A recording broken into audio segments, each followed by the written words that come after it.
नवनी शरण जावी सर्व भावी दिवसी तो हा उतरील पार भव दुस्तर नदीचा बहु आहे करुणावंत अनंत हे नाम ज्या तो हा उतरील पार भव दुस्तर नदीचा तुका म्हणे साक्षी आले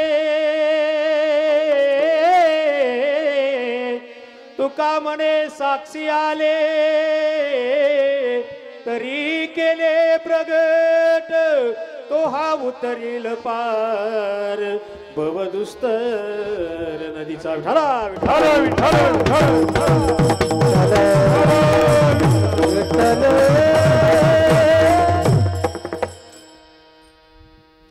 मनवुनी शरण जावी मनवुनी शरण जावी सर्व भावी देवासी तो हा उतरील पार भव दुस्तर नदीचा पांडुरंगा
पांडुरंगा करू प्रथम मनमन दुसरे चरण अंताचे जगडोपात अनेकधी झा विस्तारो बाबाजी सद्गुरु दास तुकादय यांचे केली स्मरण होई सगळे विद्यांचे अधिकरण तीचे म्हणून श्रीचरण श्री गुरुजी नमस्कार येतात मस्तक हे पायावरी या वारकरी संतांच्या श्री संतांचे माथा चरणावरी साष्टांग हे करी दंडवत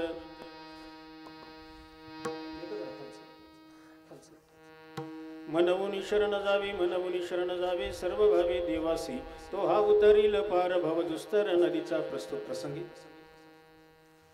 कीर्तन रूपी सेवेकरता घेतलेला अभंग देहूची सुप्रसिद्ध साधू वैराग्याचे मूर्तिमंत पुतळे विश्वसंत विश्ववंदे महाराष्ट्र भूषण जगद्गुरु श्री तुकोबराय यांचा उत्कृष्ट असा अतिशय महत्त्वाचा 4 चरणाचा अभंग असून जगद्गुरु श्री तुकोबराय या अभंगाच्या माध्यमातून यावत जीवाला उपदेश करणारा आणि सन्मार्ग दाखवणारा, थोडा आवाज कमी करा, सन्मार्ग दाखवणारा अभंग आहे।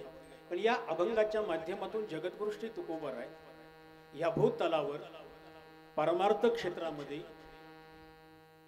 इच्छित साध्यापर्यंत पोहोचणारे जे साधक आहेत त्या साधकांनी योग्य साधनाचा अवलंब करून इच्छित साध्यापर्यंत पोहोचण्याचा मार्ग सांगणारा हा अभंग आहे.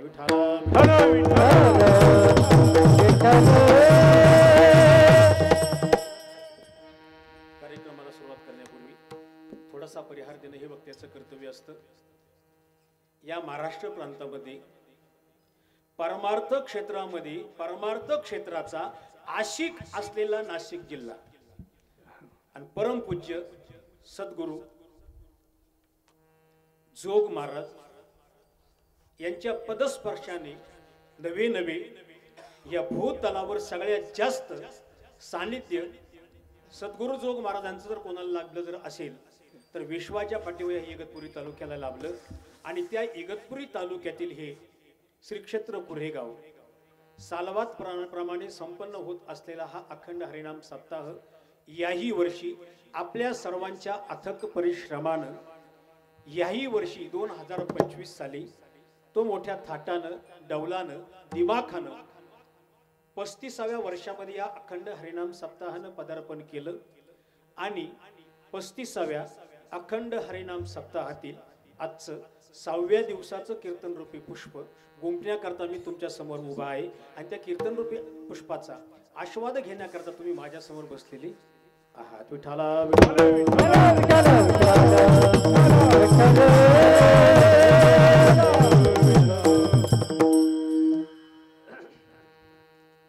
वर्ष 35 थोडा रिटर्न आवाज द्या. वर्ष 35 अखंड हरिनाम सप्ताहातील दिवस 6वा आहे.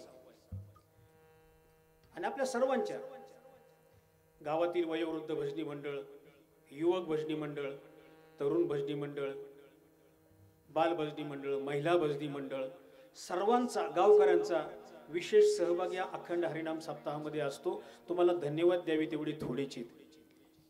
मी मागच्याही कीर्तनामध्ये सांगितलं की मी महाराष्ट्र फिरलो, महाराष्ट्राच्या बाहेरही गेलो, पण महाराष्ट्रामध्ये परमार्थ कसा करावा, महाराष्ट्रामध्ये जे आदर्शवत गाव जर असेल तर आपल्या नाशिक जिल्ह्यातील इगतपुरी तालुक्यातील कुऱ्हेगाव उभ्या महाराष्ट्रानं तुमच्या परमार्थाचा आदर्श घ्यावा. काय भामट्यावानी बसले टाळ्या तुमच्या करता वाजवायची का माझ्या करता? टाळ्या वाजवा, टाळ्या वाजवा. तुम्ही पुरुष मंडळी हो. गडी गडी पुरुष नाही करत, गडी वाजवा टाळ्या तुमच्या करता.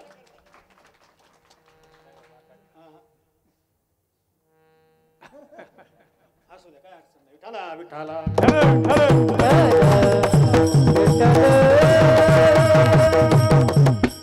त्यात विशेष म्हणजे 35 वर्ष झाली आपलं गाव अखंड हरिनाम सप्ताह करत असतं. मला वाटतं मी 2-3 वर्षापासून येतो आणि मी येतो त्यात काही नवल नाही. माझ्यासारखे अनेक कीर्तनकार या ठिकाणी आले असतील, गेले असतील. भविष्यात उद्या मी येईल न येईल याची गॅरंटी नाही. माझ्यासारखे कीर्तनकार या गादीवर कीर्तन करण्याकरता अनेक येतील, अनेक जातील. पण परवाना ज्यांचं कीर्तन झालं तेरवाना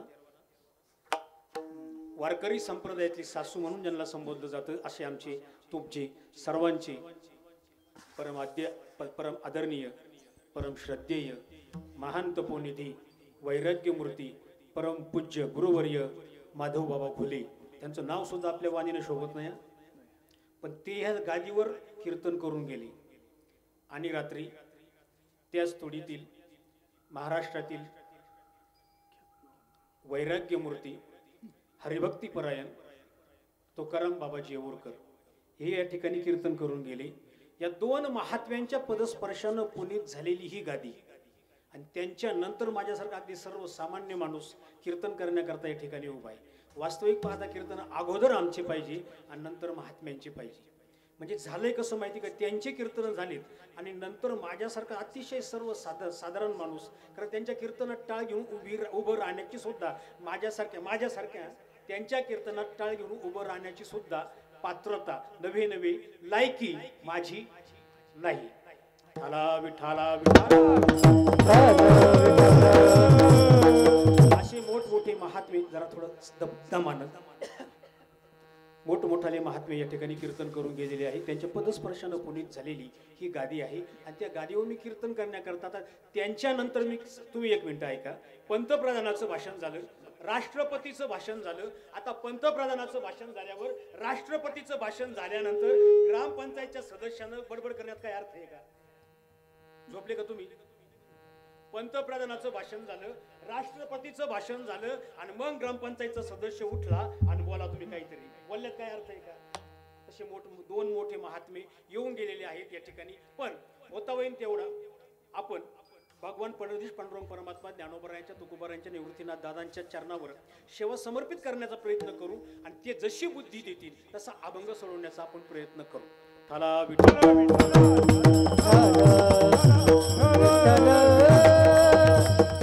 हा अखंड हरिनाम सप्ताह आपल्या सर्वांच्या सहकार्यानं त्यातल्या त्यात आमचे गुरुबंधू हरिभक्तीपरायण परम श्रद्धेय परम आदरणीय वैकुंठवासी परमपूज्य किसन महाराज काजळे, त्याचबरोबर परशुराम बाबा यांच्या शुभ प्रेरणेने आणि त्याचबरोबर महान तपोनिधी वैराग्यमूर्ती आपले सर्वांचे तुमचे माझे गुरुवर्य हरिभक्तीपरायण वैराग्यमूर्ती माधव बाबा घोले यांच्या कृपा आशीर्वादानं हा अखंड हरिनाम सप्ताह गेल्या 35 वर्षापासून या ठिकाणी पार पडत आहे. विठाला विठाला मग जगद्गुरु श्री तुकोबरा या अभंगाच्या माध्यमातून काय बोलतायत? म्हणवोनी शरण जावे सर्व भावे देवासी, तो हा उतरील पार भव दुस्तर नदीचा. मग जगद्गुरु श्री तुकोबराय सांगतायत बाबा म्हणवोनी शरण जावी, पण म्हणून शरण जा, म्हणून शरण जा का म्हणून शरण जा? तुकोबरायांनी याचं स्पष्ट उत्तर दिलेलं नाही, पण ह्या अभंगामध्ये याचं उत्तर आपल्याला शोधायचंय. म्हणवोनी शरण जावे म्हणून शरण जा, पण का शरण जायचं? ह्या अभंगामध्ये प्रामुख्यानं 4 प्रश्न आहेत. शरण कोणी जायचं, शरण कोणाला जायचं, शरण कसं जायचं आणि शरण का जायचं, या 4च प्रश्नाचे उत्तर आपण देणार आणि आपली सेवा संपवणार. विठाला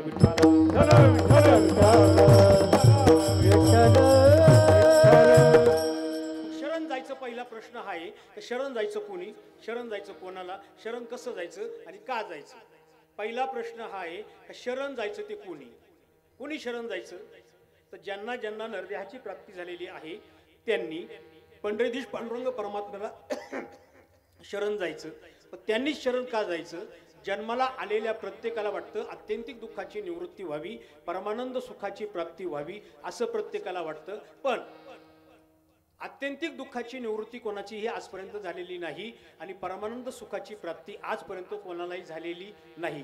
जो देखे तो दुखिया बाबा सुखिया कोई नाही रे. प्रत्येकाला वाटतं दुःख गेलं पाहिजे आणि सुख मला मिळालं पाहिजे, पण आतापर्यंत या सृष्टीवर आत्यंतिक दुःखाची निवृत्ती ही कोणाचीच झाली नाही आणि परमानंद सुखाची प्राप्ती आजपर्यंत कोणालाही झालेली नाही. म्हणून ज्यांना ज्यांना वाटतं आत्यंतिक दुःखाची निवृत्ती व्हावी, परमानंद सुखाची प्राप्ती व्हावी असं ज्या ज्या साधकाला वाटतं त्याला शरणागतीचा मार्ग सांगतायत. पण पहिला प्रश्न हा आहे का आत्यंतिक दुःखाची निवृत्ती, परमानंद सुखाची प्राप्ती प्रत्येकाला वाटतं सुख मिळालं पाहिजे, दुःख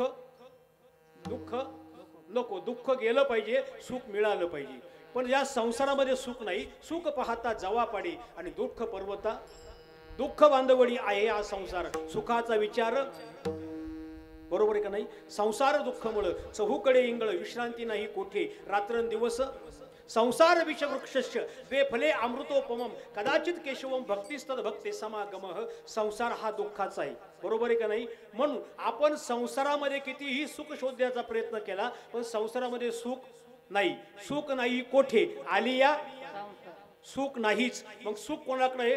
पंढरीधीश पांडुरंग परमात्म्याकडे. मग पंढरीधीश पांडुरंग परमात्म्याकडे किती सुख आहे? सर्व सुखाचे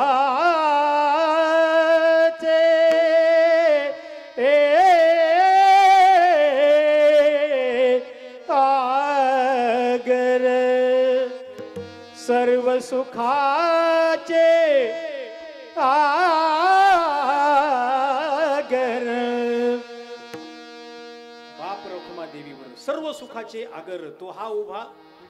सर्व सुखाचे आगर जनी म्हणे, सर्व सुखाचे आगर म्हणे नरहरी, सर्व सुखाचे आगर. पुढं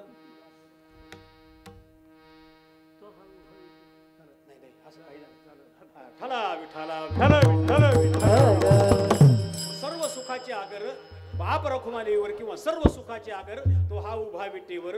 मग भगवान परमात्म्याकडे सुख आहे. मग त्या सुखाची प्राप्ती करायची जर असेल तर आत्यंतिक दुःखाची निवृत्ती आणि परमानंद सुखाची प्राप्ती व्हावी असं ज्याला वाटतं त्यांना शरणागतीचा मार्ग पत्करायचा आहे. पण मी अगोदर सांगितलं शरण कोणी जायचं, कोणाला जायचं, कसं जायचं, का जायचं. पण यात प्रामुख्यानं 3 वर्ग पडतात.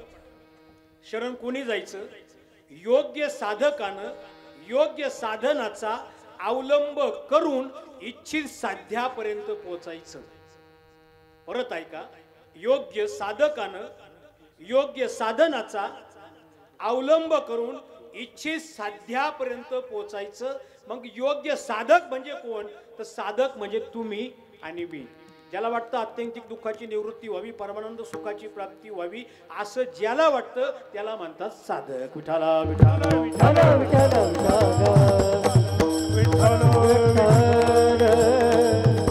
आता वाजलेत किती? 10ला 5 मिनिटं कमी. आपल्याला जास्त विश्लेषण करण्यात जास्त अर्थ नाही, कारण 1च तास आपल्याकडे उरला. 1 तास उरला खटवांगर आहे. हा असू द्या, आपल्याकडे 1च तास शिल्लक राहिला. पण साधक साधक म्हणजे नेमकं काय? फक्त स्पर्श विषयाला करू आणि पुढे जाऊ.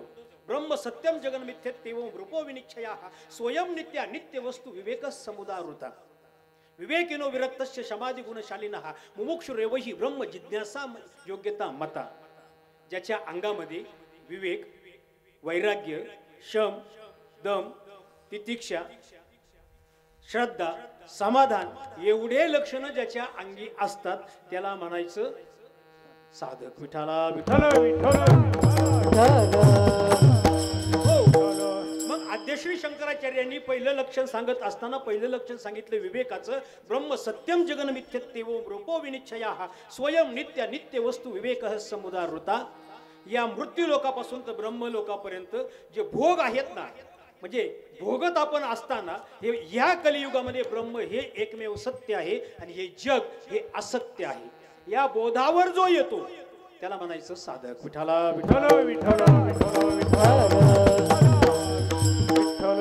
ब्रह्म हे एकमेव सत्य आहे आणि जे भासतंय भाषेले जगडंबर हे जगत आहे ना, हे नश्वर आहे, अशाश्वत आहे. पण ब्रह्म हे सत्य आहे.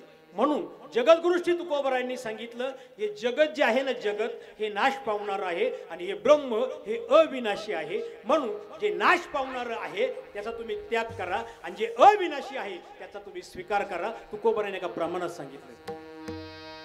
अविनाश करिया पली ऐशला विमाना पिसे गोविंदाचे. अविनाश करिया पली ऐशला विमाना पिसे गोविंदाचे. अविनाश करिया पली ऐशला विमाना पिसे गोविंदाचे. अविनाश करिया पली ऐशला विमाना पिसे गोविंदाचे. अविनाश करिया पली ऐशला विमाना पिसे गोविंदाचे. अविनाश करिया पली ऐशला विमाना पिसे गोविंदाचे. अविनाश करिया पली ऐशला विमाना पिसे गोविंदाचे. अविनाश करिया पली ऐशला विमाना पिसे गोविंदाचे. अभिमाना पिसे लविमाना पिसे लविमाना पिसे गोविंदाचे. रति माई के दुख चिंतित नहीं आदि अंति आवसान. रति माई के दुख चिंतित नहीं आदि अंति आवसान. लावे मन पिसे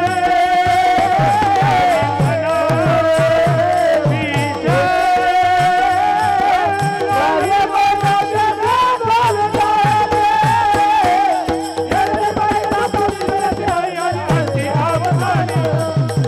रति माई का दुख चिंतित नहीं आदि अंति आवसान.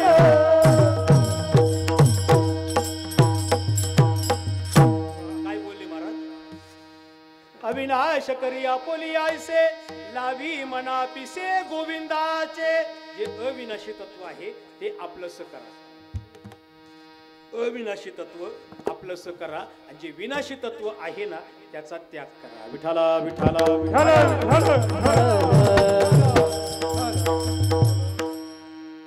मग ब्रह्म हे एकमेव सत्य आहे, हे जगत मिथ्य आहे, या बोधावर जो येतो त्याला म्हणायचं साधक. पण साधकाच्या अंगी असलेलं दुसरं लक्षण आद्यश्री शंकराचार्यांनी सांगितलं, तद्वैराग्यम जुगुप्सा या दर्शन श्रवणादिभी देहादी ब्रह्म पर्यंते, हे नित्य भोग वस्तूनी या मृत्यू लोकापासून तर ब्रह्म लोकापर्यंत जे भोग भोगण्यास लायक आहेत अशा भोगाविषयी तुच्छ बुद्धी निर्माण होणं, घृणा निर्माण होणं, याला म्हणायचं वैराग्याचं लक्षण. ते साधकाच्या अंगी असावं. विठाला विठाला विठाला विठाला विठाला. या मृत्यू लोकापासून ब्रह्म लोकापर्यंत जे भोग भोगण्यास आहेत त्या भोगाविषयी तुच्छ बुद्धी निर्माण होणं, घृणा निर्माण होणं, त्याला म्हणायचं साधक. त्याच्या पुढे बरेच लक्षण सांगितले. शम दम उपरती तितिक्षा श्रद्धा समाधान. एवढं बघण्याकरता आपल्याकडे वेळ नाही. पण तुम्ही आम्ही आहोत साधक. साधकानं साधनाचा अवलंब करून इच्छित साध्यापर्यंत पोहोचायचं असं जगद्गुरुश्री तुकोबरा यांनी सांगितलं. पण साधकानं योग्य साधनाचा अवलंब केला तरच इच्छित साध्यापर्यंत साधक पोचेल. पण योग्य साधकानं योग्य साधनाचा उपयोग केला नाही, अवलंब केला नाही, तर इच्छित साध्यापर्यंत तो साधक पोचू शकत नाही. हेही तितकंच खरं. साधन बरोबर तर साध्य बरोबर. एकदा का साधन चुकलं का साध्य चुकल्याशिवाय राहत. तुम्ही कल्पना करा, तुम्ही नाशिक मधून बसले, तुम्हाला मुंबईला जायचंय, तुमचं माझ्याकडे लक्ष आहे ना. असे प्रसन्न प्रफुल्लित टवटवीत बसा. तुम्ही नाशिक वरून बसले, तुम्हाला मुंबईला जायचंय. आता मुंबईला जाण्याकरता तुम्ही नाशिक वरून समजा बसमध्ये बसले, ट्रेन मध्ये बसले, पण बसत असताना तुम्हाला मुंबईला जायचंय आणि तुम्ही जर औरंगाबादच्या बसमध्ये बसले तर किती दिवस प्रवास केल्यानंतर मुंबई शहर येईल. झोपले का तुम्ही? येणारच नाही ना बाबा. नाही येणार. नाही, किती दिवस प्रवास केल्यानंतर मुंबई शहर येईल? येणारच नाही ना. का येईल? आपला 10वा तिकडं होईल, 13वा तिकडं होईल, पण मुंबई शहर येईल? येऊ शकत नाही ना. कारण का, नाशिक हे जंक्शन स्टेशन आहे. आपल्याला मुंबईला जायचंय आणि मुंबईला चुकलं का माझं? नाही चुकल्यावर सांगा, मी थोडा बारीक. नाशिक हे जंक्शन स्टेशन आहे. आपल्याला मुंबईला जायचंय. मुंबईला नाशिक वरून बसल्यानंतर मुंबईला जाण्याकरता मुंबईला जाणाऱ्या बसमध्ये आपल्याला बसावं लागेल तर मुंबई शहर येईल. पण जर आपण पुण्याच्या बसमध्ये बसल्यानंतर मुंबई शहर येणार नाही, औरंगाबादच्या बसमध्ये बसल्यानंतर औरंगाबाद शहर येणार, ते मुंबई शहर येणार नाही. कारण का, नाशिक हे जंक्शन स्टेशन आहे आणि आपल्याला मुंबईला जायचंय. आपण साधक आहोत, बरोबर आहे का नाही? आणि ती बस हे साधन आहे आणि मुंबई हे साध्य आहे.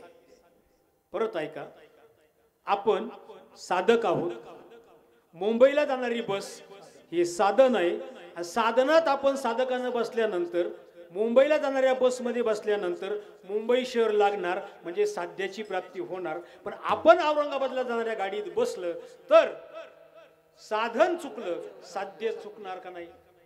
बरं, तुम्हाला इथलंही बोर झाला, तुम्ही 2 मिनिटं ऐका. पूर्वीच्या काळी साधू मुनी ऋषी मुनी असायचे बाबा.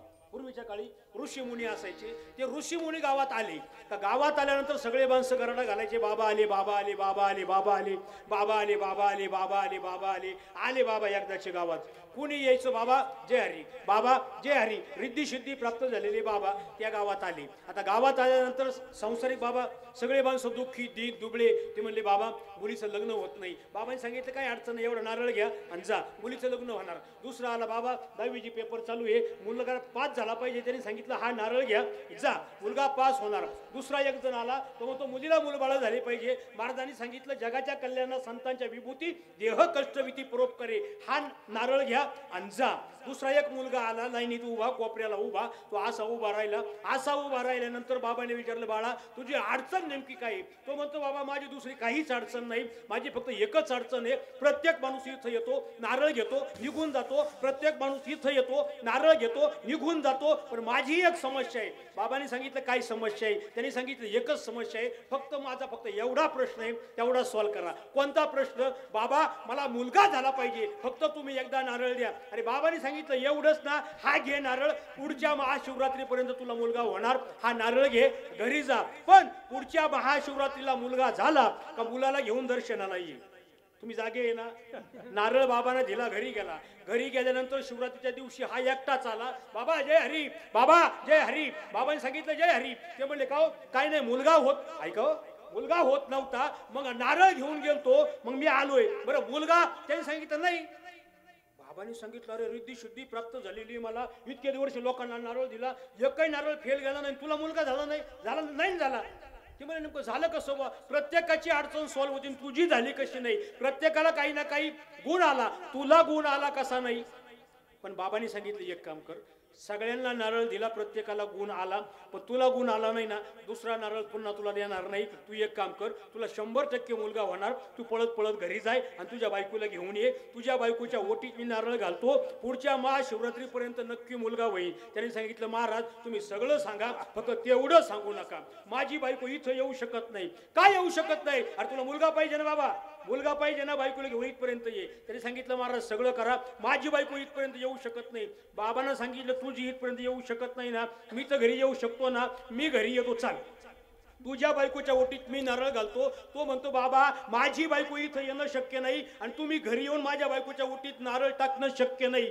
अरे पण काय शक्य नाही? तो म्हणतो बाबा बायको इथं यायला किंवा तुम्ही माझ्या घरी येऊन बायकोच्या ओटीत नारळ टाकायला माझं लग्न तो व्हायला पाहिजे का नाही?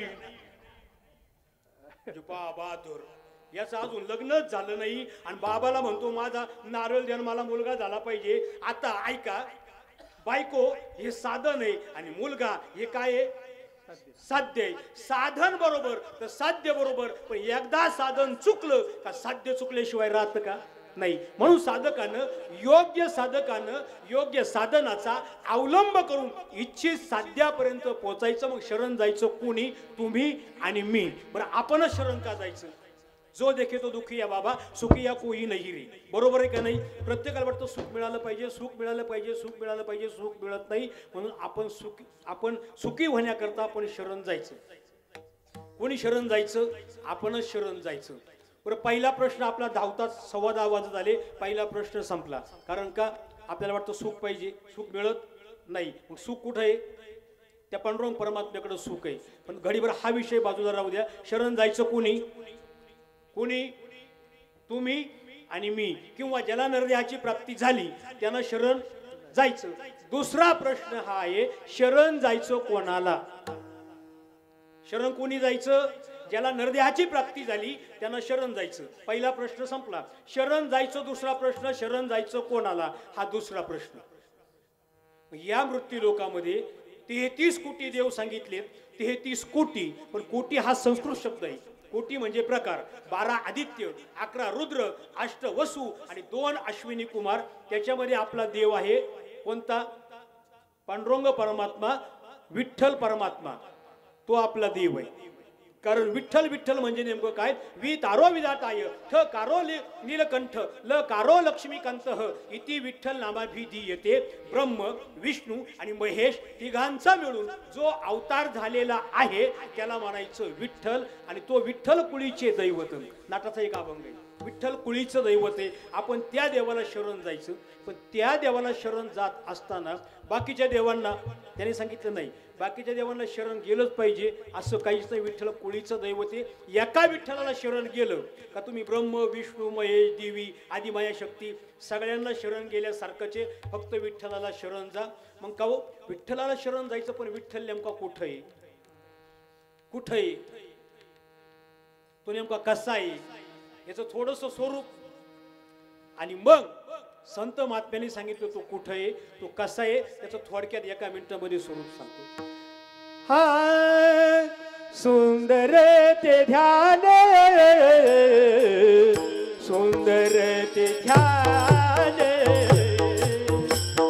सुंदर ते ध्यान ओघे बीजे मनी.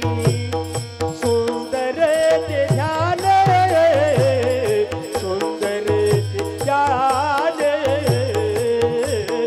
सुंदर ते ध्यान ओघे बीजे मनी. सुंदर ते ध्यान, सुंदर ते ध्यान, सुंदर ते ध्यान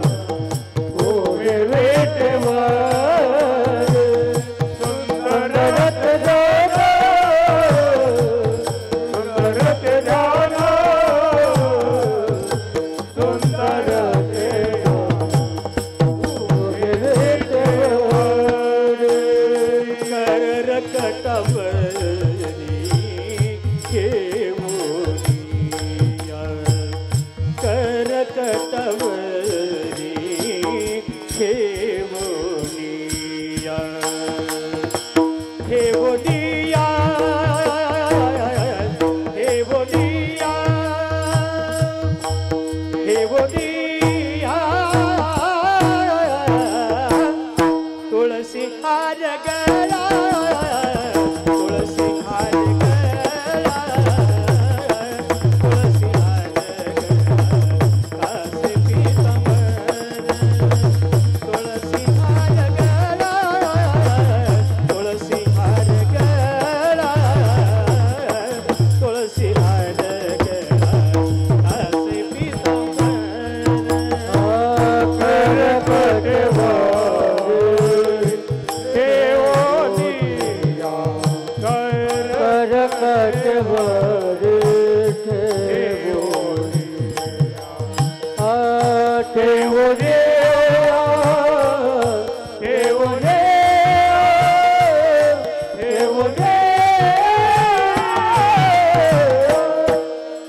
तुळसी हार गळा तुळसी हार गळा तुळसी हार गळा कासे पीतांबर तुळसी हार गळा तुळसी हार गळा तुळसी हार गळा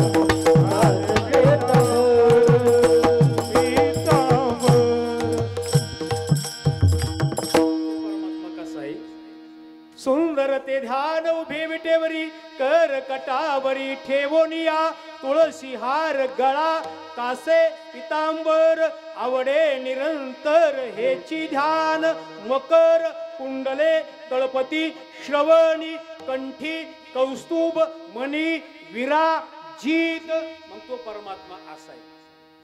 आणि तुम्हाला एक सांगू का फक्त तरुणांच्या भाषेत सांगू का तो परमात्मा कुठं आहे आणि तो परमात्मा कसा आहे.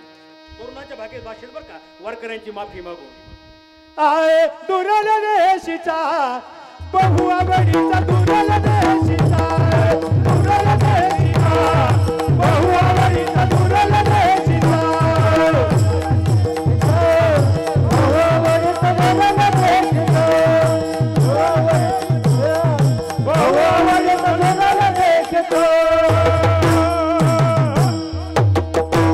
तो परमात्मा कसा आहे दुरल देशीचा बहु आवडीचा दुरल देशीचा तो परमात्मा कसा आहे दुरल्या देशीचा आणि बहु आवडीचा. पण तो परमात्मा कसा आहे नाही घडविला नाही बैसविला आणि पुंडलिका आला भेटावया असा तो परमात्मा आहे. आणि मग त्या परमात्म्याकडे सुख आहे पण त्या परमात्म्याकडे सुख आहे त्या परमात्म्याला शरण जायचं. पण त्या परमात्म्याला शरण जात असताना सद्गुरु कृपा झाली पाहिजे. गुरुच्या सानिध्यामध्ये संतांच्या सानिध्यामध्ये त्या पंढरीधीश पांडुरंग परमात्म्याकडे गेलं पाहिजे. तर त्या पांडुरंग परमात्म्याच्या भेटीचं सुख आणि त्या सद्गुरूच्या संतांच्या श्रीगुरूंच्या बरोबर गेल्याचं त्याच्यावालं सुख मी सांगत नाही संत सांगतायत. वैष्णवा संगती सुख वाटे जीवा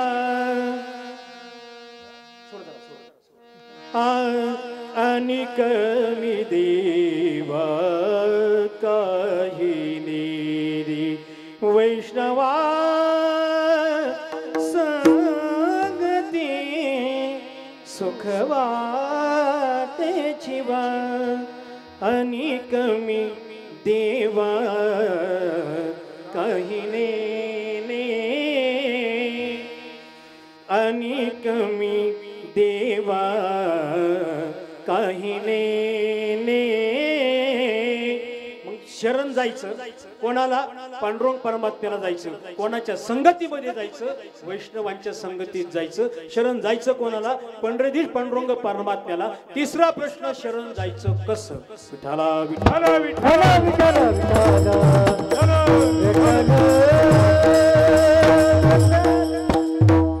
शरण जायचं कसं सर्व भावानं. कारण देव देवळात नाही, देव लाकडात नाही, देव मूर्तीत नाही, देव मातीत नाही, देव कुठंच नाही. न काष्टे विद्यते देवो न पाषाणे न मृण्मये भावेही विद्यते देवो तस्मात् भावोही कारणम. देव दुसरा तिसरा कुठंच नाही, भावाची कारण आणि तुका म्हणे आन देव फक्त भावात आहे. शरण जायचं कोणी? आपण. जायचं कोणाला? पंढरीधीश पांडुरंग परमात्म्याला. शरण जायचं कसं? सर्व भावाने शरण जायचं. आणि चौथा प्रश्न, शरण जायचं का? अभंगाचं दुसरं चरण. तो हा उतरील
रील पर वाजवा.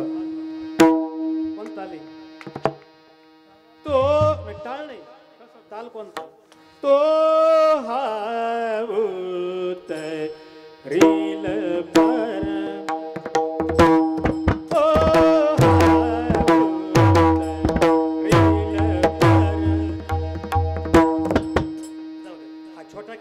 शूटिंग चालू आहे. म्हातारी आपल्या पुढे.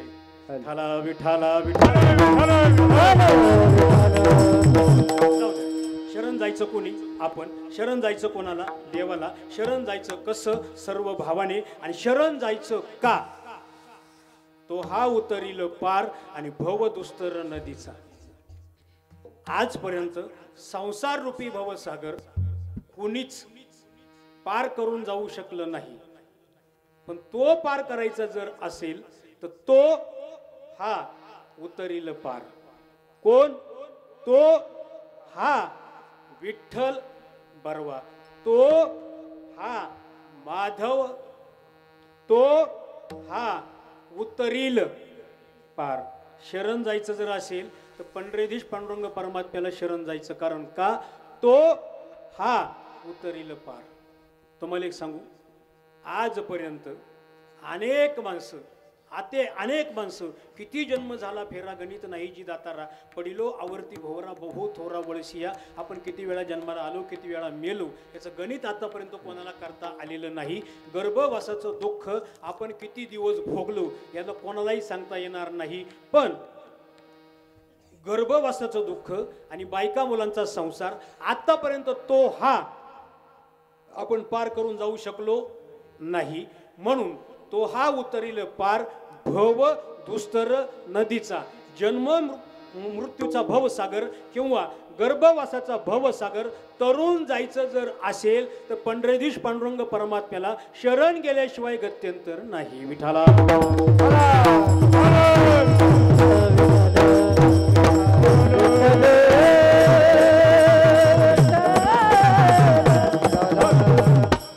जाण्याकरता काय करायचं?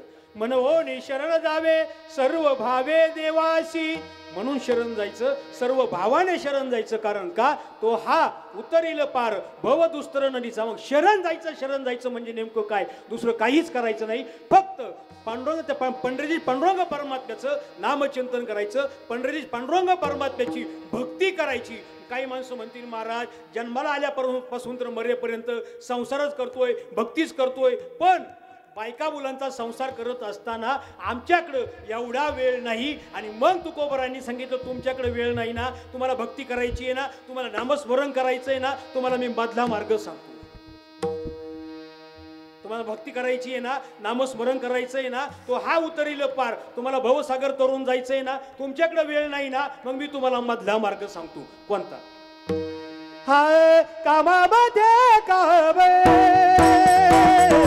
काही मला राम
कामामध्ये कामे काही मला राम जाईल भवश्रम सुख होईल दुःखाचे, कळो येईल अंतकाळी प्राण प्रयाणाची वेळी, राहती निराळी रांगापुरे सकळ.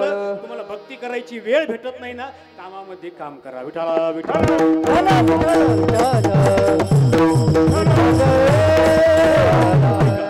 ऐका, आपला वेळ भरपूर झालेला आहे, पण कामामध्ये काम आणि काही म्हणा राम राम. कामात काम आणि राम हा का म्हणायचा? पहिली गोष्ट तो हा उतरील पार आणि काम जाण्याकरता नाम. पण ऐका,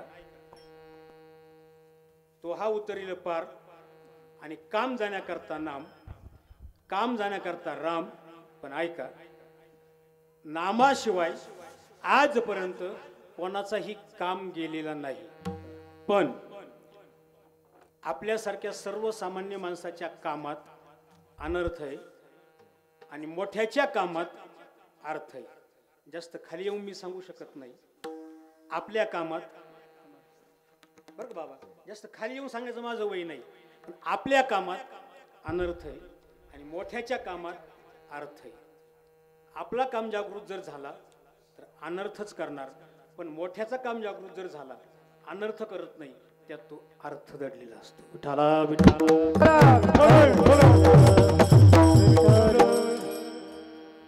ऐका, परंपरागत एक कथा सांगितली जाते. एका सरोवराच्या तीरावर पराशर नावाचे ऋषी आपल्या कामात अनर्थ दडलेला आहे आणि मोठ्याच्या कामात अर्थ दडलेला आहे. त्या सरोवराच्या तीरावर ते पराशर नावाचे ऋषी, त्यांना नावेचा आश्रय घेऊन पलीकडे जायचं होतं. म्हणून नावेत बसल्याशिवाय सरोवराच्या पलीकडे आपण जाऊ शकत नाही. त्यांनी आवाज दिला, या सरोवराच्या तीरावर मला ह्या नावेत बसायचंय, मला ह्या नावेचा आश्रय घ्यायचा आहे आणि या सरोवराच्या पलीकडे जायचंय. पण ही नाव कोणाची आहे, हे नाव ओलवण्याचं काम कोण करतं? तिथं 18, 20, 22 वर्षाची तारुण्याला मुसलेली एक कोवळी तरुण मुलगी, एक कुमारिका तिथं येऊन उभी राहिली. सांगितलं, जी मीच. काय तुझं नाव? तिने सांगितलं, माझं नाव योजनगंधा, माझं नाव मत्स्यगंधा. हे नाव वल्लवण्याचं काम कोण करतं? त्या मत्स्यगंधेनं सांगितलं, स्वामी महाराजजी मीच करते, पण मला या सरोवरच्या पलीकडे जायचंय, मला कोण घेऊन जाईल? त्या मत्स्यगंधेनं सांगितलं, महाराज मीच घेऊन जाणार. अरे पण मी साधू माणूस, मी महात्मा माणूस, सज्जन माणूस, आणि नाव वल्लवण्याचं काम तू करणार. मत्स्यगंधेनं सांगितलं, तुम्ही संत आहात, तुम्ही महात्मे आहात, तुम्ही संन्यासी आहात, पण नाव वल्लवण्याचं काम मी करणार आहे. मी नावेच्या त्या बाजूला बसते, महात्माजी तुम्ही नावेच्या ह्या बाजूला बसा. तुम्हाला जर माझा त्रास होत असेल ना, तुम्ही संत आहात, तुम्ही महात्मे आहात, तुम्ही योगी आहात, तुम्ही महान तपस्वी आहात, जर माझा व्यत्यय येत जर असेल, माझ्यामुळं तुमच्या वैराग्याला जर बाधा येत असेल, नाव वल्लवण्याचं काम मी करते, नावेच्या पुढे मी बसते, तुम्ही पाठीमागे बसा. पराशर ऋषी नावेच्या पाठीमागे बसले. मत्स्यगंधा पुढं तोंड केलं, नाव वल्लवण्याचं काम चालू झालं. नाव सरोवराच्या मध्यभागी आली आणि पराशर नावाचे ऋषी आणि मत्स्यगंधा, आजूबाजूला कोणीच नव्हतं, पण तारुण्यानं मुसलेली ती मुलगी, कोवळी मुलगी, ती योजनगंधा, ती मत्स्यगंधा, त्या पराशर नावाच्या ऋषीनं नाव सरोवराच्या मध्यभागी गेली आणि पराशर नावाचा ऋषी हा कामातूर झाला. कामातूर झाल्यानंतर सरकत सरकत सरकत सरकत त्या मत्स्यगंधेजवळ जाऊन बसला आणि मत्स्यगंधेजवळ जाऊन बसल्यानंतर त्या मत्स्यगंधेला सांगितलं, माझा कामविकार जागृत झालाय, आत्ताच्या आत्ता माझी इच्छा पूर्ण कर. तिनं सांगितलं, तुम्ही नावेत बसायला तयार नव्हते, तुम्ही तर महात्मा, मी सर्वसामान्य श्री, तुमच्या वैराग्याचं पतन होतंय, पण तुम्ही इथं आलात आता माझ्याजवळ आणि माझा काम पूर्ण कर, अशी अभिलाषा तुम्ही, अशी अपेक्षा तुम्ही माझ्याजवळ बाळगता. त्या पराशर ऋषीनं सांगितलं, माझा काम जागृत झालाय, आत्ताच्या आत्ता माझी इच्छा पूर्ण कर. पण त्या मत्स्यगंधेनं सांगितलं, समाज काय म्हणेल? त्या मत्स्यगंध्या त्या पराशर ऋषीनं सांगितलं, समाज काहीच म्हणणार नाही, इथं कोणीच नाही. पण मत्स्यगंधेनं सांगितलं, इथं जरी कोणी नसलं, पण सूर्यनारायण वर आहे, सूर्यनारायण पाहतो. आजूबाजूला जरी कोणी नसलं, पण सूर्यनारायण वरून बघतो, आणि सूर्यनारायण वरून बघतो म्हणल्यानंतर त्या पराशर ऋषीनं सांगितलं, तुला सूर्यनारायणाची भीती वाटते ना, तुला सूर्यनारायणाची भीती वाटते ना, अशी मूठ केली, अशी विभूती स्वर्गात भिरकावली आणि सूर्यनारायण आपल्या दोघांना बघतोय काम पूर्ण करत असताना. म्हणून पराशर नावाच्या ऋषीनं दिवसा दुपारी 2-2:30 वाजता आत्ता जशी रात्र आहे तशी रात्र केली, हे मी सांगत नाही. ऋषी माझी पराशर तो शास्त्री पुराणी मद बिरसी फार, दिवसाची करोड अंधकार, ढिवरेशी रतविला जी की माय बाप, जोहार माय बाप जोहार, जोहार माय बाप जोहार, जोहार माय बाप जोहार,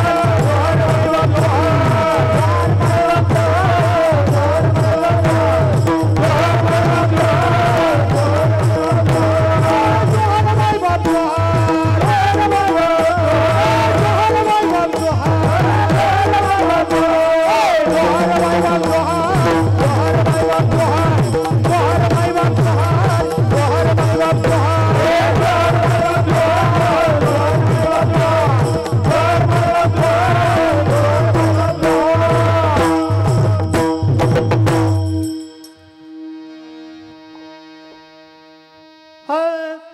ऋषी माझी पराशर तो शास्त्री पुराणी मद निर्वत सिफार, दिवसाची करोनी अंधकार, दिवरेशी रतविला जी की माय बाप.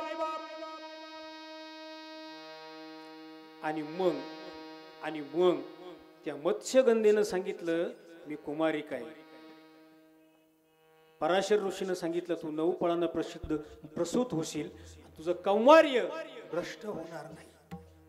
9 पळानं मत्स्यगंधा आणि पराशर या दोघांना जो मुलगा झाला तो कानातून बाहेर आला आणि ती मत्स्यगंधा ती योजनगंधा 9 पळानं प्रसूत झाली. पण मी अगोदरच सांगितलं तुमच्या आणि माझ्यासारख्याच्या कामामध्ये अनर्थ आहे, पण मोठ्याच्या कामामध्ये अर्थ आहे. पराशर नावाच्या ऋषीला आणि त्या मत्स्यगंधेला अनर्थ जरी असला पण कामातून मत्स्यगंधेला आणि पराशर नावाच्या ऋषीला जो मुलगा झाला त्या मुलाचं नाव आहे व्यास महर्षी. झोपले का तुम्ही? भामटेवानी पाहू राहिले, तुला काहीच नाही वाटलं? तुम्ही टाळ्या सुद्धा नाही वाजवलं, एवढं महत्वाचं सांगितलं तरी. कोणाचा जन्म झाला? कोणाचा जन्म झाला?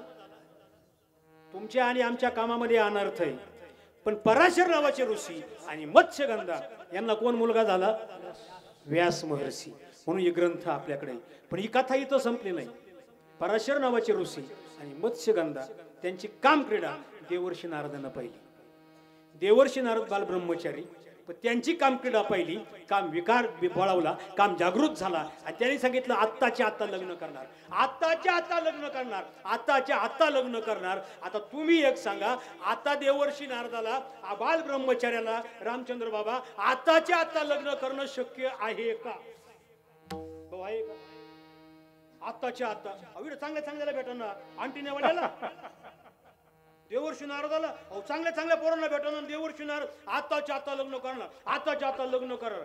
पण कामातुरा नाम भयम न बायको भेटणार. पण ते द्वारकेच्या शेजारून चालली. द्वारकेच्या शेजारून चालल्यानंतर विकल्प मनात आला. विकल्प मनात आल्यानंतर त्या देवर्षी नारदाने विचार केला, अरे नाही बायको भेटत काहीच अडचण नाही, नाही बायको भेटत काहीच अडचण नाही. पण या द्वारकेचा राजा कोण आहे? येवले महाराज कृष्ण. हाच माना कोण? भगवान श्रीकृष्ण. याला 16,108 बाईक आहे. एक आपल्याला दिली तर काही अडचण नाही. विकल्प मनात आला, याला 16,108 बाईक आहे, मला एकच लागती, एक मला दिली तर काय बिघडन. याला भगवान श्रीकृष्णाकडे देवा देवा देवा काम विकार बलावलाय, काम विकार जागृत झालाय, तुला 16,108 बाईक आहे, एक मला दे. देव म्हणला दे. अरे पण काय? तुला 16,108 बाईक आहे, तुझी बायको मला एक दे. देव म्हणला काय? झोपले का तुम्ही? मला लग्न करायचंय, तुला 16,108 बाईक आहेत, मला एक दे. कृष्ण म्हणत म्हणावंच काय बो याला, योग मला दे. पण भगवान श्रीकृष्ण परमात्म्यानं सांगितलं नारदा आता हे ब्रह्म बिघडलंय, पण आता याची जिरवलीच पाहिजे. भगवान श्रीकृष्ण परमात्म्याने सांगितलं देवर्षी नारदजी एक काम करा, मला जरी 16,108 बाईक आहे, पण प्रत्येकाला एक एक महल आहे. त्या महालामध्ये तुम्ही जायचं आणि ज्या महालात मी नसेल ती बायको तुमची. पहिल्या महालात गेले, परमात्मा होती. दुसऱ्या तिसऱ्या चौथ्या पाच सगळ्या 16,107 महाल फिरले. प्रत्येक महालात भगवान श्रीकृष्ण परमात्मा. शेवटी देवर्षी नारद थकलं, घामाघूम झालं आणि 16,107 महालात फिरलं आणि 16,108व्या महालात आलं. त्याला वाटलं इडय असण्याचे फक्त डोकल्यासारखं केलं, पण तिथं कोणीच नव्हतं. आणि मग रुक्मिणी आई साहेबाच्या महालात गेलं आणि मग सांगितलं देवानं मला असं सांगितलं 16,108 बाईक आहे, 16,108 महाल आहे, ज्या महालात मी नसेल ती बायको तुझी. आता आजपासून कृष्ण परमात्म्यानं सांगितलं हा आता तू माझी सौभाग्यवती आणि मी तुझा पती.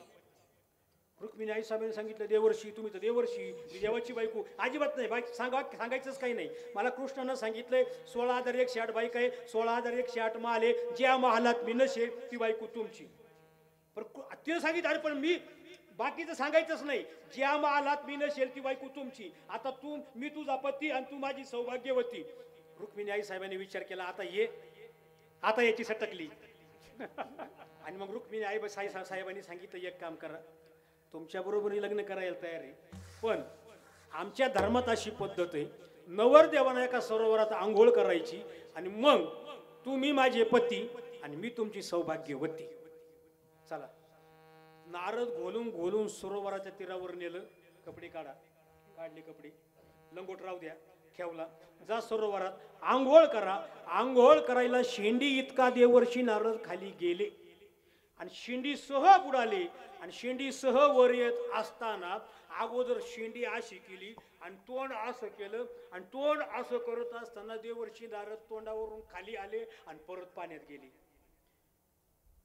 देवर्षी नारदाला जाणवलं आता आपण गडी राहिलो नाही, आपली गड्याची टिंब टिंब झाली, गड्याची बाई झाली. असं जसं आला खाली बुडाला आणि रुक्मिणी आई साहेबांनी सांगितलं या ना बाहेर. त्यांनी सांगितलं मी येऊ शकत नाही. कारण का? अहो पण या ना बाहेर, तुम्ही माझे पती, मी तुमची सौभाग्यवती. त्यांनी सांगितलं नाही आई साहेब, लई चुकलं, लई चुकलं आई साहेब, लई चुकलं. आता मी नारद राहिलोच नाही. माझ्या नारदाची नारदी झाली. देव ऋषी माझी नारदू, तो मशी नव्हता कधीच मरदू. त्याचा व्या द्वारकेमध्ये उतरविला मधू. 60 पोरे व्याला जिकी मायबाप. जोहार मायबाप जोहार, जोहार मायबाप जोहार, जोहार मायबाप जोहार, जोहार मायबाप जोहार.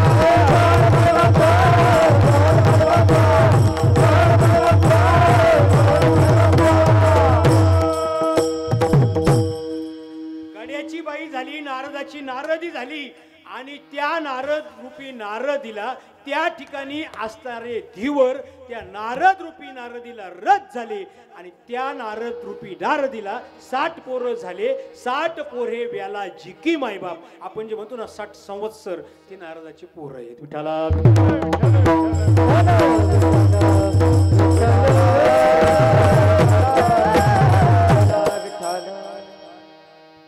सर्व भावाने शरण जायचं. तो हा उतरील पार भव दुस्तर नदीचा. पण काऊ आम्ही देवाला शरण जाऊ, शरण जाऊ, पण भगवान परमात्मा आमच्याकडे लक्ष देईन का? तुकोबरायने सांगितलं नक्कीच देईन. पण भगवान परमात्मा आमचा उद्धार करेन का? तुकोबरायने सांगितलं नक्कीच करेन. कारण तो परमात्मा कसा आहे, परमात्मा कसा आहे? अभंगाचं बहुआय करुणावंत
काय होतं श्रीखंड तर कमी पडलं नाही तर मग लय डबल दाब जोर झालं काही बटाळ्यांचा आवाज नाही आला राव.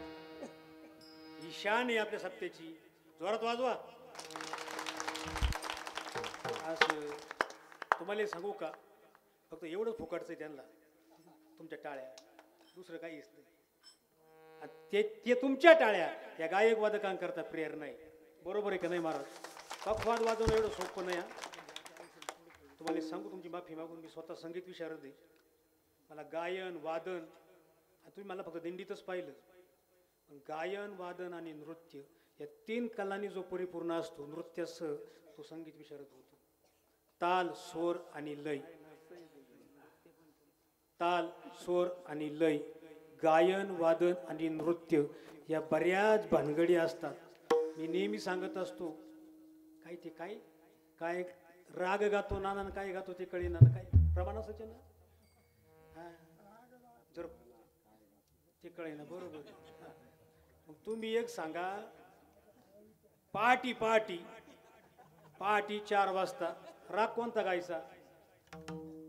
तुडी. बरोबर आहे का नाही? हा नाही ना. तुडी राग कधी गायचा? बैरागी भैरव कधी गायचा? नट भैरव कधी गायचा? मारू बेहाग कधी गायचा? आहीर भैरव कधी गायचा? मालकंस कधी गायचा? चंद्रकंस कधी गायचा? बधू कंस कधी गायचा? भटियार कधी गायचा? भूपेश्वर कधी गायचा? शिवरंजनी कधी गायचा? देशकार कधी गायचा? देशराग कधी गायचा? काफिराग कधी गायचा? आसावरी कधी गायचा? या रागाला काही पद्धत आहे ना? बरोबर आहे का नाही? या सगळं अवलोकन सगळं तत्वज्ञान या गायक लोकांनी आत्मसात केलेलं असतं. आणि पखवाद वाजवणं एवढं सोपं नसतं महाराज. पखवादाचे तुम्ही हात जर पाहिले ना पखवादाचे हात त्यांचे हात जितके निबर राहतात ना तितका त्यांच्या बायका निबर राहतात. मार खाऊ खाऊ कारण त्यांचा हात लय लागतो. नाही नाही मी एक काळ पखवाद शिकत होतो ना आमच्या गुरूंना मला असं सांगितलं. नाही नाही आता कशाचं नाही नाही बायको ही पद्धत वस्तू अशी आता विषय नाही करा म्हणून सांगतो. प्रत्येक गड्याला जाणवतो घरातले भांडे तरुण मंडळी गड्याला जीवनात काहीच कळत नाही. गड्याला जीवनात काहीच कळत नाही. परत ऐका गड्याला जीवनात काहीच कळत नाही पण गड्याला जीवनात एक गोष्ट मात्र नक्की कळती. किचन मध्ये आपटलेले भांडे हे चुकून आपटले का मुद्दाम आपटले हे नक्की विषयांतर होतंय. विठाला विठाला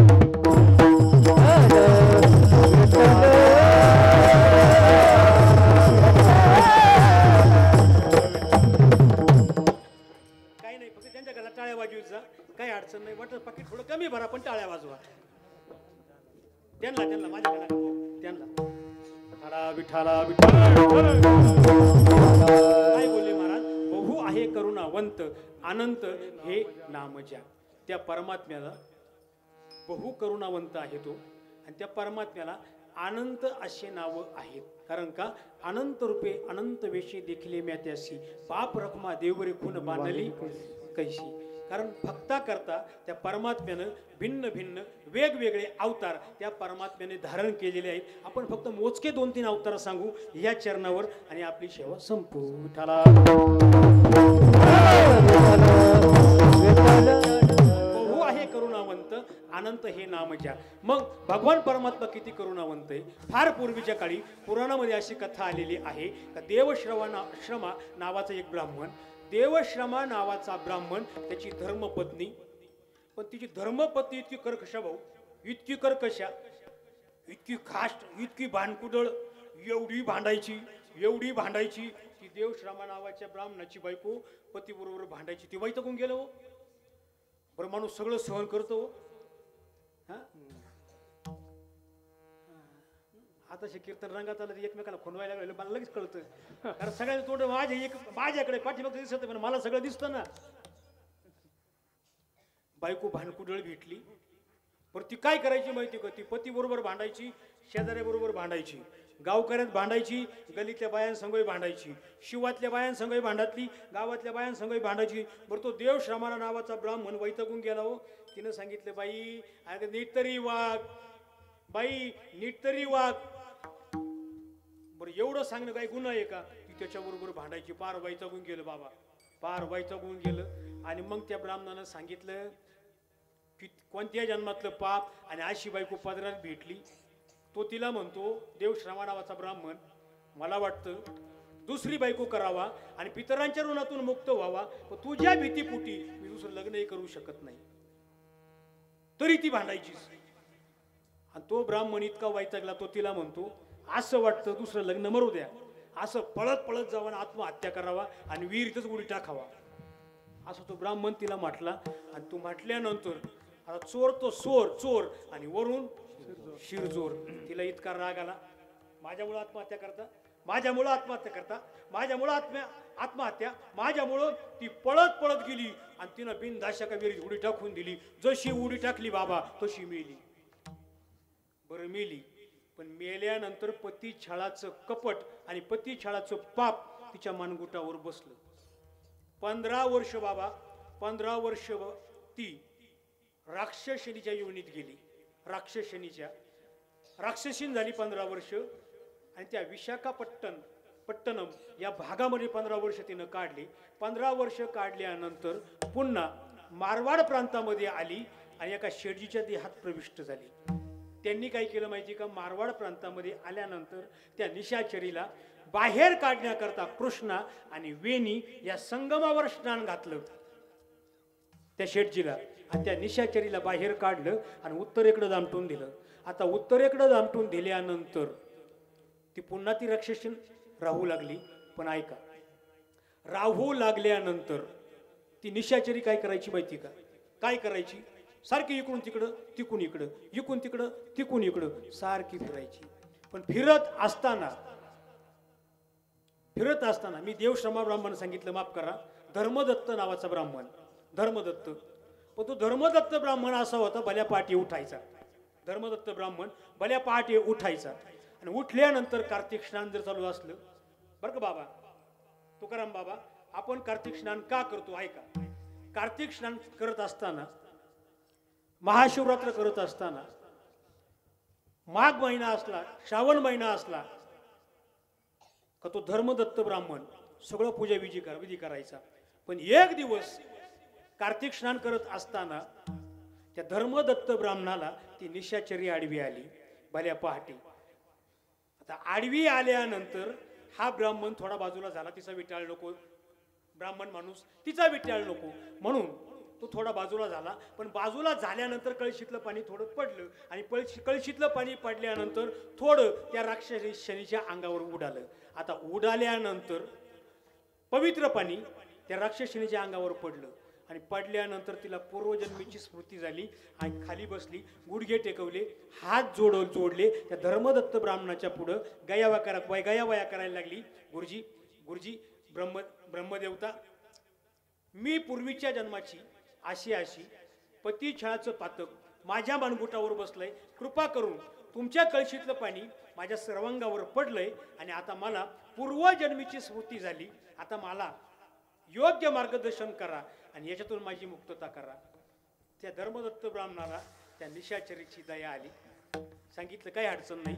कळशीतलं पाणी हातावर घेतलं, हातावरचं पाणी संकल्प सोडला आणि संकल्पयुक्त पाणी खाली सोडलं आणि सांगितलं, माझ्या जीवनातलं जे पुण्य आहे, अर्ध पुण्य मी तुला समर्पित करतो आणि माझ्या जीवनामध्ये मी जेवढे जे कार्तिक स्नान केलं असेल, कार्तिक स्नानाचं अर्ध पुण्य ही तुला देतो.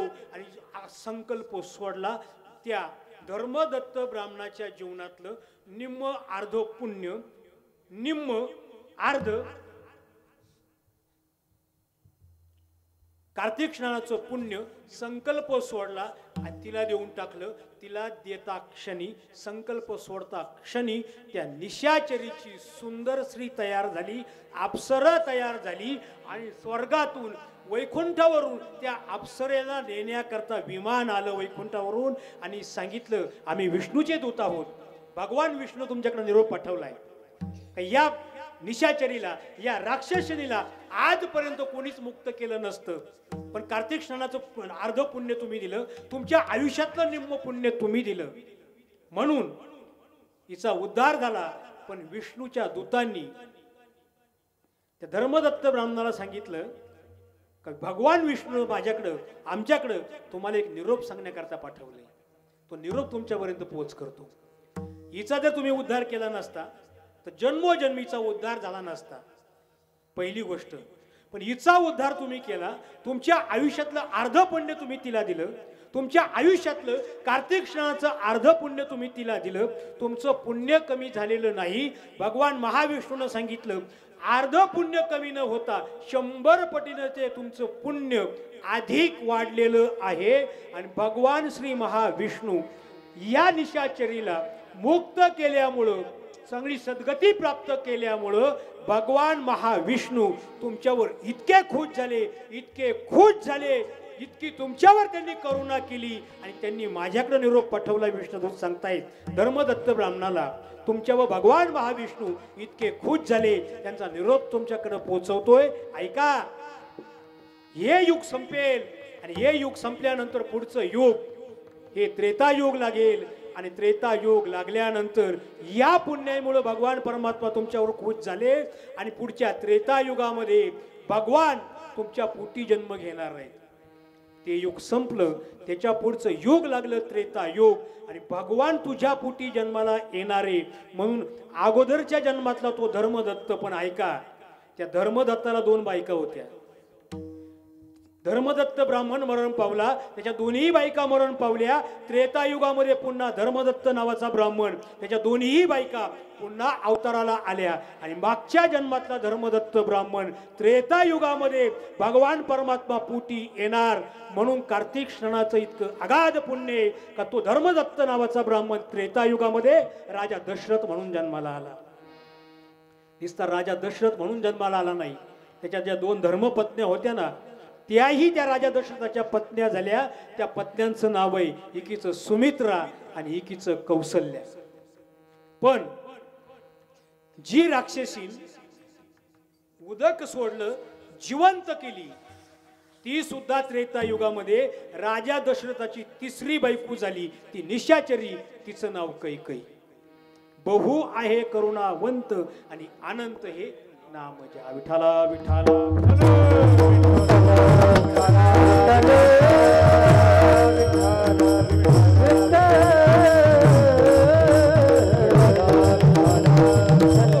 भगवान परमात्मा बहु करुणावंत आहे. त्याची आपण भक्ती जर केली, भगवान परमात्मा करुणावंत आहे. आता धर्मदत्ताची तुम्हाला कथा सांगितली. दुसरी, राजा दशरथ जन्माला आला, कौसल्या, सुमित्रा, कैकई यांचाही अवतार सांगितला. पण एक ऐका, आता त्या अगोदरचा देवश्रवा नावाचा ब्राह्मण, तो देवश्रवा नावाचा ब्राह्मण सुचित विद्वान, पण झालं काय माहिती का, दोघं पती पत्नीला एक मुलगी झाली. बाबा, एक मुलगी, आईचं निधन झालं, मुलगी लहानची मोठी केली. आता ऋग्वेदी ब्राह्मण मुलगी लहानची मोठी करायची. मुलगी लहानची मोठी करत असताना आईचं निधन झालं, मुलगी लहानची मोठी केली. पण त्या देवश्रवा नावाच्या ब्राह्मणाकडं एक चंद्र नावाचा मुलगा वेदाध्ययन करण्याकरता शिकत असताना त्याने विचार केला, मुलगी लहानची मोठी होती, मुलगी लहानची मोठी होती, त्या मुलीचं लग्न केलं पाहिजे.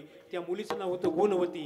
आणि जो मुलगा ऋग्वेदी ब्राह्मण शिकण्याकरता होता, त्या मुलाचं नाव होतं चंद्र. त्या देवश्रवा ब्राह्मणानं चंद्र नावाला आपली गुणवती नावाची मुलगी देऊन टाकली. आता ती मुलगी त्याला दिल्यानंतर तो देवश्रवा नावाचा ब्राह्मण, तो चंद्र, दोघं जावई आणि सासरे समिधा आणण्याकरता रानावनात गेले. समिधा आणण्याकरता रानावनात गेल्यानंतर हिंस प्रसून दोघांनाही मारून टाकलं, खाऊन टाकलं. आता उरली फक्त कोण,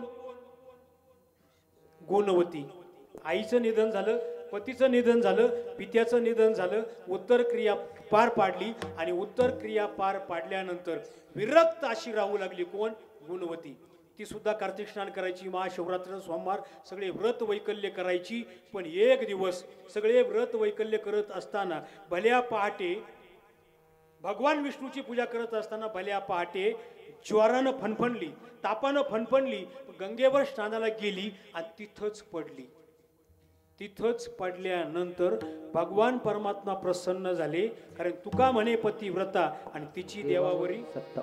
भगवान परमात्मा करुणावंत आहे. भगवान परमात्मा खुश झाले. कारण स्वतःचा पती गेला, पिता गेला, स्वतःची आई गेली, तरीही चारित्र्याला यवसाक डाग न लागता तू एवढी भक्ती केली ना, भगवान परमात्मा किती कृपावंत आहे, किती दयाघन आहे.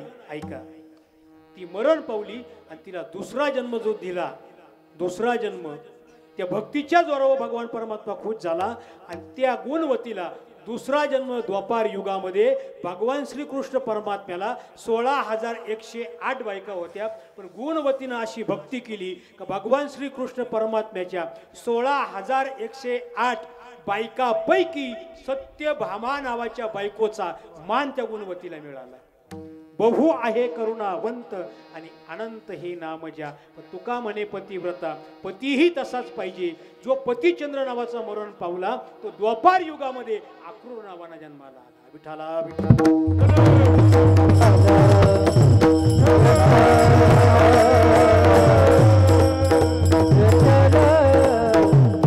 पण तुकोबराय म्हणले बहु आहे करुणावंत अनंत हे नाम ज्या. भगवान परमात्मा किती करुणावंत आहे, त्याला अनंत नावं आहेत. फक्त तुम्ही भक्त त्याची शरणागती पत्करा. मनवुनी शरण जावी सर्व भावे देवासी, तो हा उतरील पार भव दुस्तर नदीचा. बहु आहे करुणावंत अनंत हे नाम ज्या. तुका म्हणे साक्षी आले आणि तरी केले प्रगट.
दादांच्या चरणी सेवा समर्पित करतो. तुका म्हणे साक्षी आले आणि तरी केले प्रगट. तुकोबराय म्हणतायत माझ्या जे जे अनुभवाला आलं ते तुमच्या समोर मी प्रगट केलेलं आहे. म्हणून आपण पांडुरंग परमात्म्याला शरण जायचं. कारण म्हणून शरण जावी सर्व भावी देवासी, तो हा उतरील पार भव दुस्तर नदीचा. ज्ञानेश्वर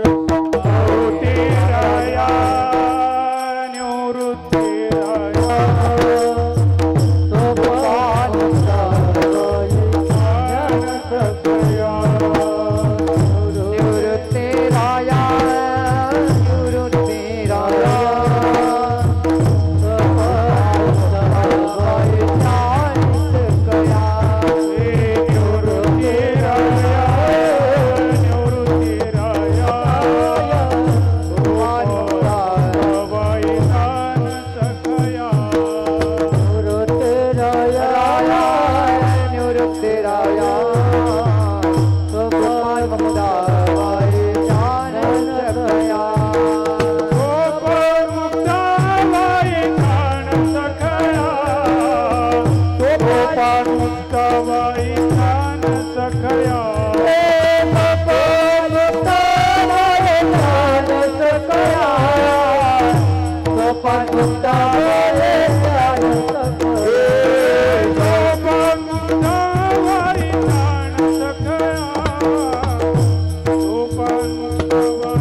प्रगट तरी के